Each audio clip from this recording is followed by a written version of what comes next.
بسم اللہ الرحمن الرحیم۔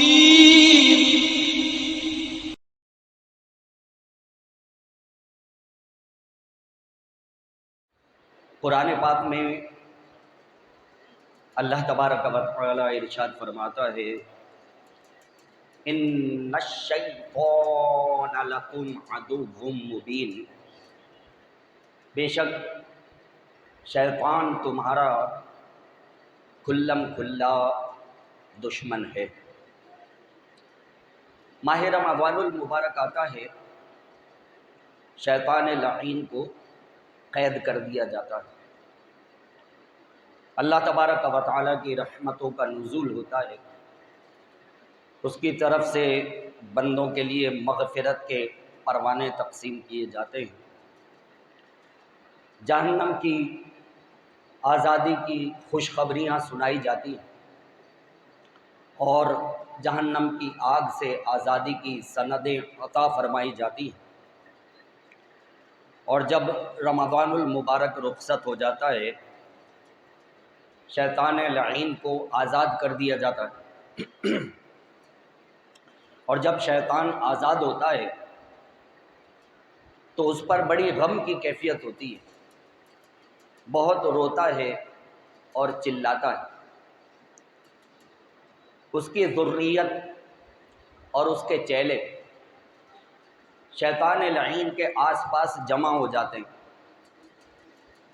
اور جمع ہونے کے بعد کہتے ہیں کہ اے سردار، کیا بات ہے، آپ اتنے غمگین ہیں، بہت زیادہ آپ تکلیف میں نظر آتے ہیں۔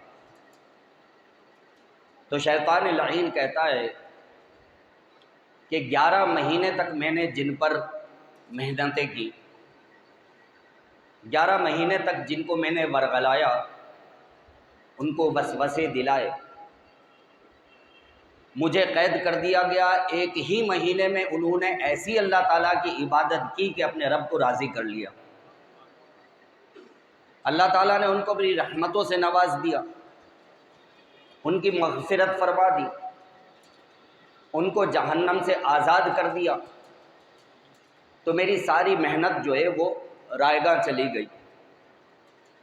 تو اپنی اس محنت کے ضائع ہونے پر میں روؤں نہ، چلاؤں نہ، تکلیف کا اظہار نہ کروں تو کیا کروں؟ تو اسی وجہ سے مجھ پر یہ غم کی کیفیت ہے۔ تو اس کی ذریت اور اس کے چیلے اس سے کہتے ہیں کہ اے ہمارے سردار، اب ہمارے لیے کیا حکم ہے، ہم کیا کریں؟ تو شیطان لعین کہتا ہے کہ ان کو اب تم چاروں طرف سے گھیر لو، دائیں سے، بائیں سے، آگے سے، پیچھے سے، اور پھر ان کے دل میں وسوسے ڈالنا شروع کرو، پھر ان کو اللہ تبارک و تعالیٰ کی نافرمانیوں پر ابھارو،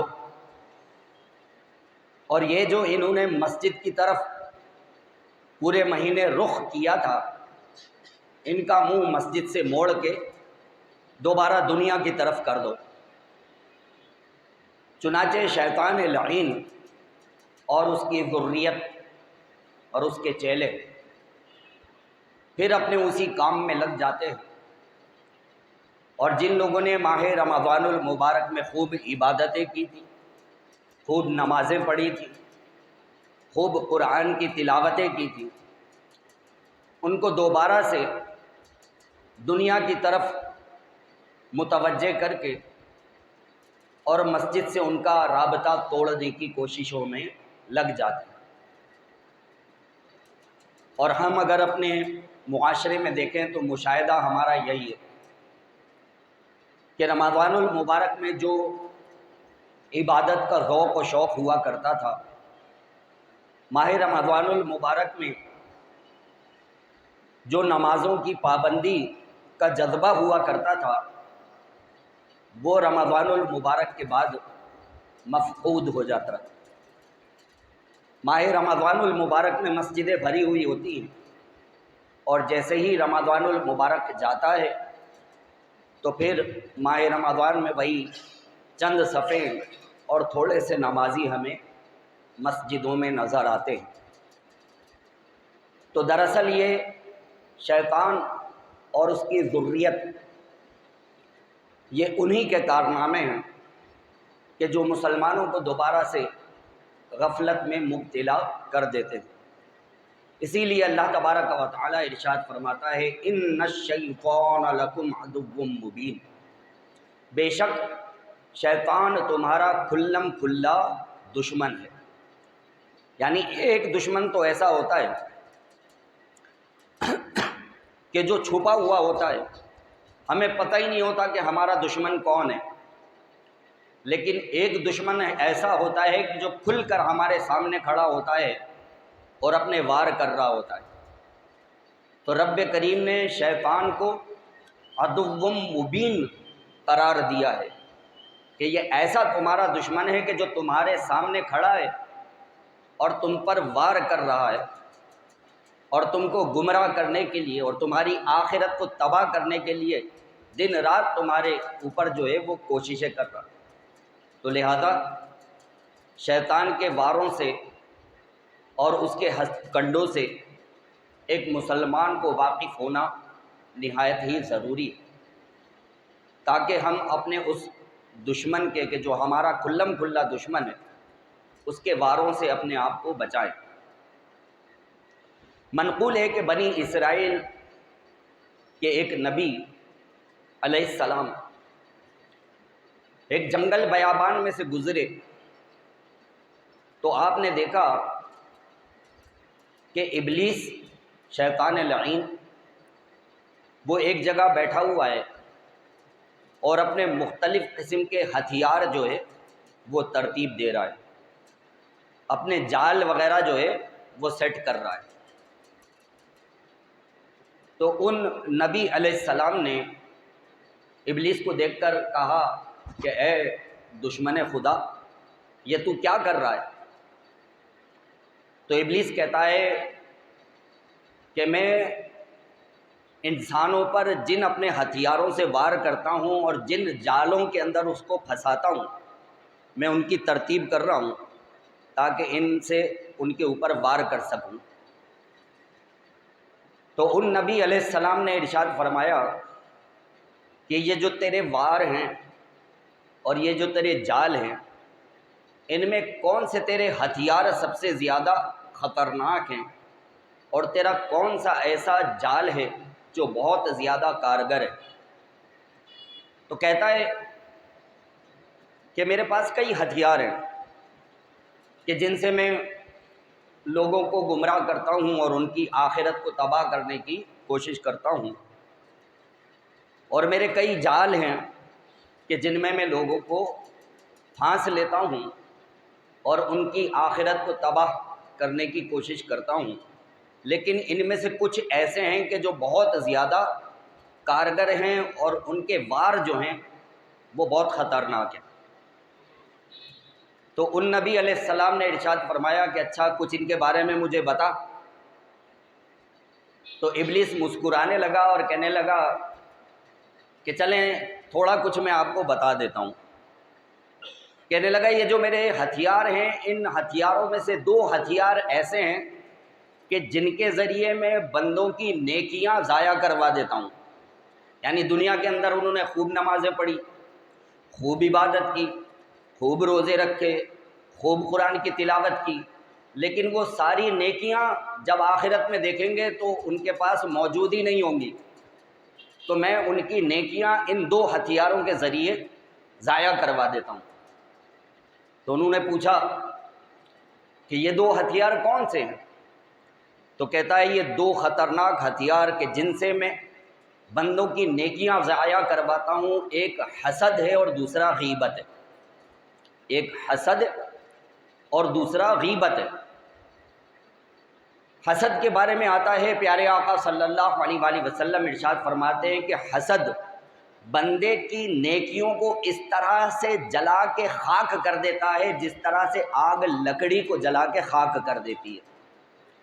لکڑی سوکھی رکھی ہوئی ہو آپ کے پاس بہت ساری، آپ اس میں آگ لگائیں، تھوڑی دیر میں آگ جلے گی اور وہ لکڑی تھوڑی دیر میں کوئلہ اور خاک بن کے مٹی ہو جائے گی۔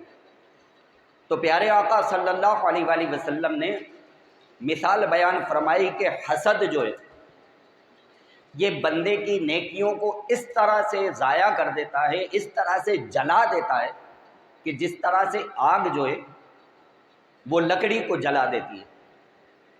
اور غیبت کے بارے میں پیارے آقا صلی اللہ علیہ وآلہ وسلم نے ارشاد فرمایا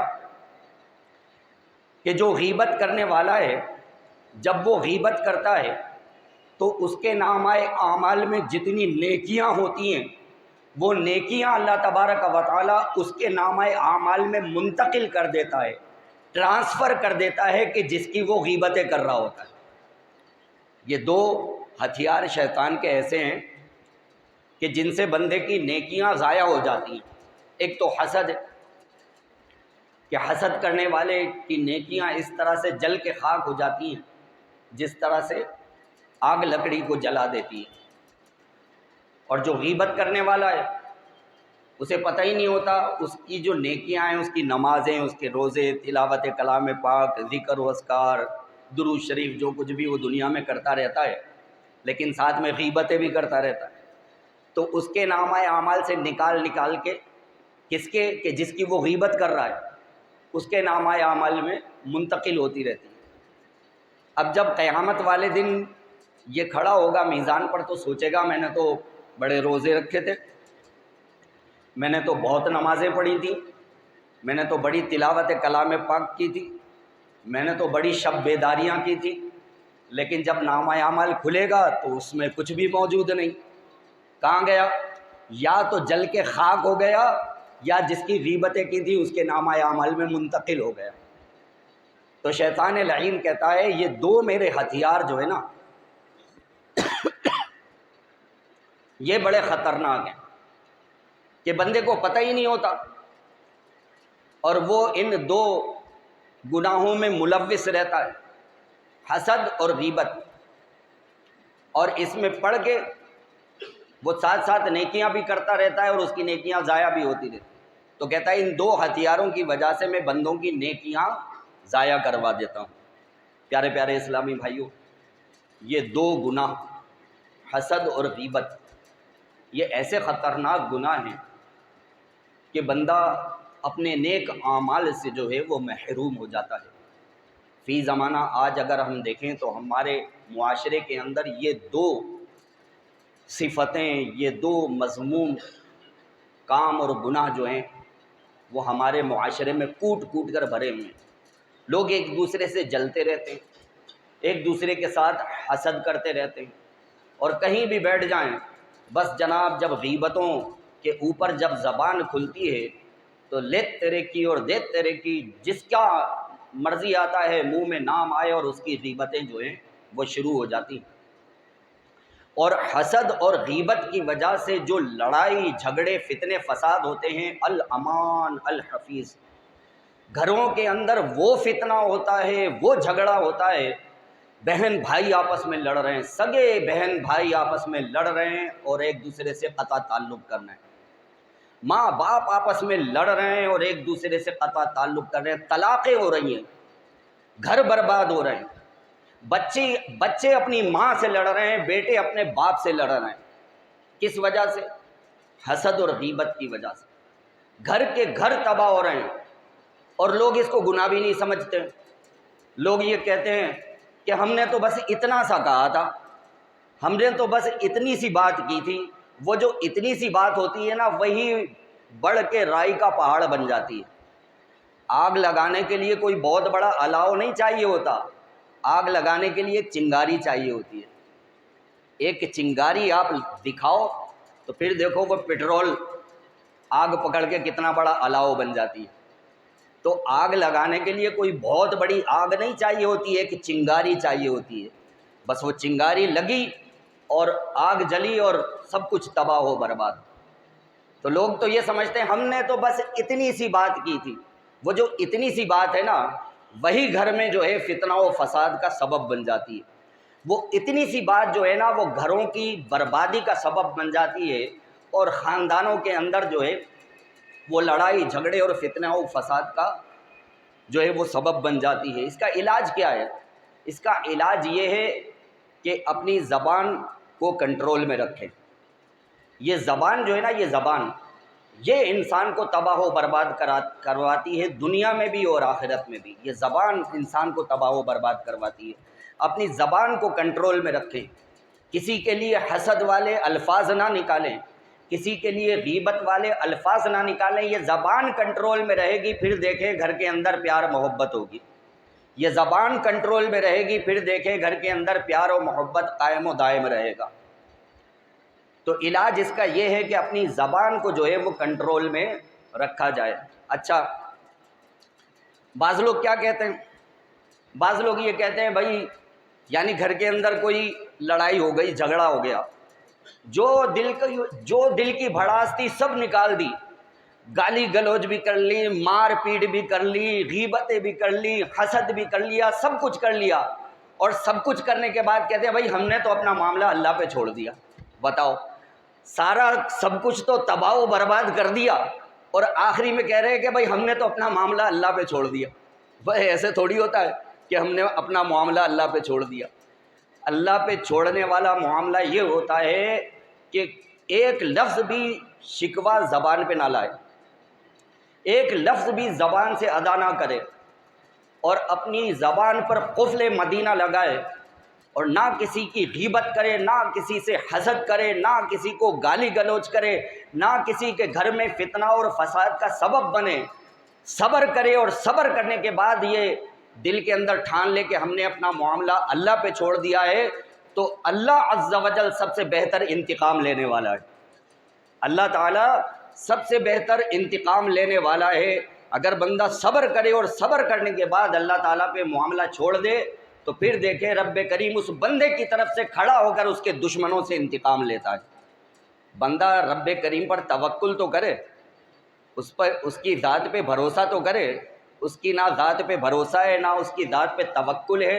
خوب دل کی بھڑا سے نکال لی، خوب دنیا کے اندر لڑائی جھگڑے فتنہ فساد کر لیے، جب دل کی بھڑاس نکل گئی تو پھر آخر میں کہتے ہیں بھائی ہم نے تو اپنا معاملہ اللہ پہ چھوڑ دیا ہے۔ تو یہ تو بہت بڑا جھوٹ ہے، اور وہ بھی جھوٹ باندھا جا رہا ہے کس پہ؟ اللہ تعالیٰ پہ جھوٹ باندھا جا رہا ہے کہ بھائی ہم نے تو اپنا معاملہ اللہ پہ چھوڑ دیا۔ تو شیطان لعین کہتا ہے کہ یہ جو دو ہتھیار ہیں نا، یہ دو ہتھیار یہ میرے بڑے کامیاب ہتھیار ہیں، ایک حسد اور دوسرا غیبت، کہ اس کے ذریعے میں بندوں کی نیکیاں ضائع کروا دیتا ہوں، وہ اپنے نامہ اعمال سے نیکیوں سے خالی ہو جاتے ہیں، اپنے دل میں بڑے مطمئن ہوتے ہیں کہ ہم نے بہت نمازیں پڑھ لی ہیں بھائی، حج بھی کر لیا ہے، عمرہ بھی کیا ہے الحمدللہ، اور شب قدر میں ہم جاگے بھی ہیں، ہم نے اعتکاف بھی کیا ہے، ہم نے یہ بھی کیا ہے، ہم نے وہ بھی کیا ہے، لیکن حسد اور غیبت کی وجہ سے ساری نیکیاں ان کی ضائع ہوتی رہتی ہیں۔ پھر وہ کہتا ہے شیطان لعین کہ حضور یہ تو دو ہتھیار ہیں کہ جن کے ذریعے میں بندوں کی نیکیاں ضائع کرواتا ہوں، اور یہ جو میرے جال ہیں، ان جالوں میں یہ میرا جال جو ہے یہ سب سے بڑا جو ہے وہ کارگر جال ہے، کہ اس کے ذریعے اس جال میں بندوں کو بڑی آسانی سے پھنسا لیتا ہوں۔ بھائی آپ نے مچھیروں کو دیکھا ہوگا کہ جال ڈالتے ہیں، اور جب وہ جال ڈالتے ہیں پانی کے اندر تو ان میں مچھلیاں آ کے پھنستی رہتی ہیں۔ تو کہتا ہے یہ جو جال ہے، اس جال کو جب میں پھیلاتا ہوں تو لوگ بڑی تعداد میں آ کر ان جالوں کے اندر پھنستے رہتے ہیں، اور میرے اس جال میں پھنس کے اپنی آخرت کو تباہ کر لیتے ہیں۔ تو ان نبی علیہ السلام نے پوچھا کہ یہ جال کیا ہے؟ تو کہتا ہے یہ جال جو ہے یہ ہے لمبی لمبی امیدیں، اس جال کا نام ہے لمبی لمبی امیدیں۔ تو یہ لمبی لمبی امیدوں والا جو جال ہے، جب یہ میں پھیلاتا ہوں تو اس کے اندر پھنس کے بہت سارے لوگ جو ہے وہ اپنی آخرت سے غافل ہو جاتے ہیں۔ اب دیکھیں لمبی امیدیں کیا ہیں۔ بندہ یہ سوچے ابھی تو بہت زندگی پڑی ہے، نمازیں بھی شروع کر دیں گے بھائی، ابھی تو بہت زندگی پڑی ہے، پھر انشاءاللہ سنتوں پہ عمل کرنا بھی شروع کر دیں گے، ابھی تو ہم حج کی تیاری کر رہے ہیں، حج پہ جب جائیں گے نا تو حج پہ جا کے واپس آئیں گے تو پھر داڑھی بھی رکھ لیں گے، عمرے پہ جائیں گے نا تو عمرے پہ جائیں گے، وہاں سے نیت کر کے آئیں گے، پھر جب وہاں سے آئیں گے تو پھر داڑھی شریف بھی رکھ لیں گے۔